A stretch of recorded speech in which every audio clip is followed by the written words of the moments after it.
Hello friends, delivery ಆದಮೇಲೆ summer ಸೀಸನ್ನಲ್ಲಿ ನೀವು ಈ 5 ಮಿಸ್ಟೇಕ್ ಮಾಡಿದರೆ ನಿಮ್ಮ ಹೆಲ್ತ್ ಮಾತ್ರ ಅಲ್ಲ, ಬೇಬಿ ಕೂಡ ರಿಸ್ಕಿಗೆ ಹೋಗಬಹುದು. ಬಹಳ ಜನರಿಗೆ ಗೊತ್ತಿಲ್ಲ, ಸಮ್ಮರ್ನಲ್ಲಿ ಬಾಡಿ ಹೀಟ್ ಜಾಸ್ತಿ ಆಗೋದ್ರಿಂದ ಬ್ರೆಸ್ಟ್ ಮಿಲ್ಕ್ ಕಡಿಮೆ ಆಗ್ಬೋದು, ವೀಕ್ನೆಸ್ ಜಾಸ್ತಿ ಆಗಬಹುದು, ಇನ್ಫೆಕ್ಷನ್ ಕೂಡ ಆಗಬಹುದು.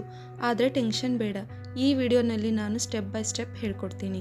ಡೆಲಿವರಿ ಆದಮೇಲೆ ಸಮ್ಮರ್ನಲ್ಲಿ ಹೇಗಿರಬೇಕು, ಏನು ತಿನ್ನಬೇಕು, ಯಾವ ತಪ್ಪು ಮಾಡಬಾರ್ದು, ಬೇಬಿ ಕೇರ್ ಹೇಗೆ ಮಾಡಬೇಕು ಅನ್ನೋದನ್ನು ತಿಳಿಸ್ಕೊಡ್ತೀನಿ. ಈ ವಿಡಿಯೋ ಲಾಸ್ಟ್ವರೆಗೂ ನೋಡಿ, ಕೊನೆಯಲ್ಲಿ 2 ಸೂಪರ್ ಟಿಪ್ಸ್ ಹೇಳ್ತೀನಿ. ಬಹಳ ಜನ ಮಿಸ್ ಮಾಡ್ಕೋತೀರಾ. ಇನ್ನೂ ನನ್ನ ಚಾನಲನ್ನು ಸಬ್ಸ್ಕ್ರೈಬ್ ಮಾಡದೆ ನೋಡ್ತಿದ್ರೆ ಪ್ಲೀಸ್ ಚಾನಲ್ನ ಸಬ್ಸ್ಕ್ರೈಬ್ ಮಾಡ್ಕೊಳ್ಳಿ. ನೆಕ್ಸ್ಟ್ ವಿಡಿಯೋ ನಿಮಗೆ ಹೆಲ್ಪ್ಫುಲ್ ಆಗಬಹುದು. ಡೆಲಿವರಿ ಆದಮೇಲೆ ಬಾಡಿ ಚೇಂಜಸ್ ಏನಾಗುತ್ತೆ ಅನ್ನೋದನ್ನು ನೋಡೋಣ. ಡೆಲಿವರಿ ಆದಮೇಲೆ ನಮ್ಮ ದೇಹ ತುಂಬ ವೀಕ್ ಆಗಿರುತ್ತೆ, ಬ್ಲಡ್ ಲಾಸ್ ಆಗಿರುತ್ತೆ, ಹಾರ್ಮೋನ್ಸ್ ಚೇಂಜ್ ಆಗಿರುತ್ತವೆ. ಆ್ಯಂಡ್ ಸಮ್ಮರ್ನಲ್ಲಿ ಕೂಡ ದೇಹದ ಬಿಸಿ ಹೆಚ್ಚಾಗಬಹುದು, ಹೆಚ್ಚು ಬೆವರು ಬರುತ್ತೆ, ನೀರಿನ ಕೊರತೆ ಆಗ್ಬೋದು, ಇನ್ಫೆಕ್ಷನ್ ಚಾನ್ಸಸ್ ಜಾಸ್ತಿ ಇರುತ್ತೆ. ಇದನ್ನು ಇಗ್ನೋರ್ ಮಾಡಿದರೆ ರಿಕವರಿ ಸ್ಲೋ ಆಗ್ಬೋದು. ನೆಕ್ಸ್ಟ್ ಸಿಂಪಲ್ ಡೈಲಿ ರೂಟೀನ್ ಹೇಳ್ತೀನಿ, ಮಿಸ್ ಮಾಡಬೇಡಿ. ಸಮ್ಮರ್ನಲ್ಲಿ ಹೇಗೆ ಇರಬೇಕು?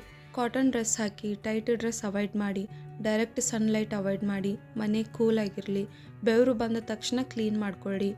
ಡರ್ಟಿ ಬಟ್ಟೆ ಹಾಕಿದರೆ ಇನ್ಫೆಕ್ಷನ್ ಆಗ್ಬೋದು. ದಿನಕ್ಕೆ 2ರಿಂದ 3 ಬಾರಿ ಡ್ರೆಸ್ ಚೇಂಜ್ ಮಾಡಿದರೆ ಇನ್ನೂ ಉತ್ತಮ. ನೆಕ್ಸ್ಟ್ ಪಾಯಿಂಟ್ ಬಂದು ಹೈಡ್ರೇಷನ್. ದಿನಕ್ಕೆ 3ರಿಂದ 4 ಲೀಟರ್ ನೀರು ಕುಡಿಯಿರಿ. ಕೊಕೊನಟ್ ವಾಟರ್ ತುಂಬ ಬೆಸ್ಟ್. ಮಜ್ಜಿಗೆ ಕುಡಿಯಿರಿ, ಫ್ರೆಶ್ ಜ್ಯೂಸ್ ಇರಲಿ, ಶುಗರ್ ಇಲ್ಲದೆ ಇದ್ದರೆ ಇನ್ನೂ ಒಳ್ಳೆಯದು.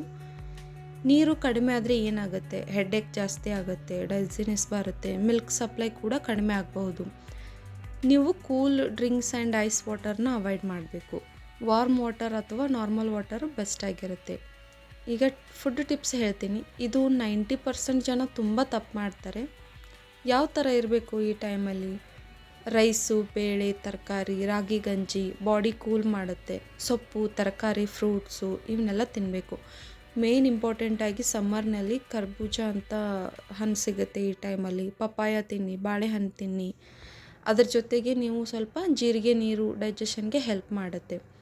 ಅವಾಯ್ಡ್ ಮಾಡಬೇಕಾಗಿರೋದು oily food, spicy food, junk ಫುಡ್ನ ಅವಾಯ್ಡ್ ಮಾಡಿ. ಹೆಚ್ಚು ಖಾರ ತಿಂದರೆ ಬೇಬಿಗೆ ಗ್ಯಾಸ್ ಪ್ರಾಬ್ಲಮ್ ಆಗಬಹುದು. ಮುಂದಿನ ಟಿಪ್ಸ್ ಬಂದು ಪವರ್ಫುಲ್ ಆಗಿರುತ್ತೆ, ಮಿಸ್ ಮಾಡ್ಕೋಬೇಡಿ.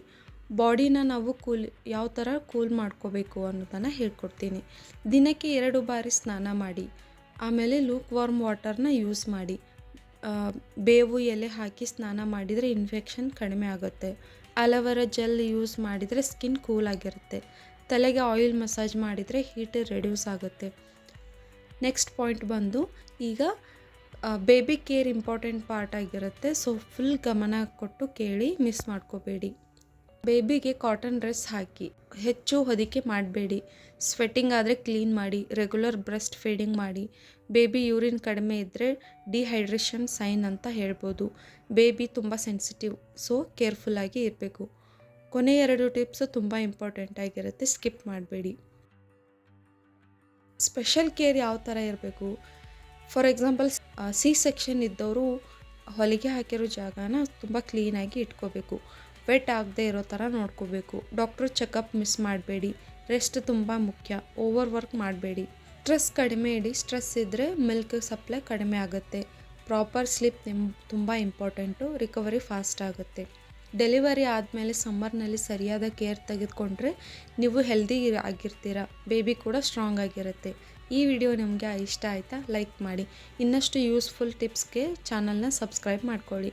ಯಾವುದೇ ಡೌಟ್ಸ್ ಇದ್ದರೂ ಕೂಡ ಕಮೆಂಟ್ನಲ್ಲಿ ಮಾಡಿ, ನಾನು ನಿಮಗೆ ರಿಪ್ಲೈ ಕೊಡ್ತೀನಿ. Thank you.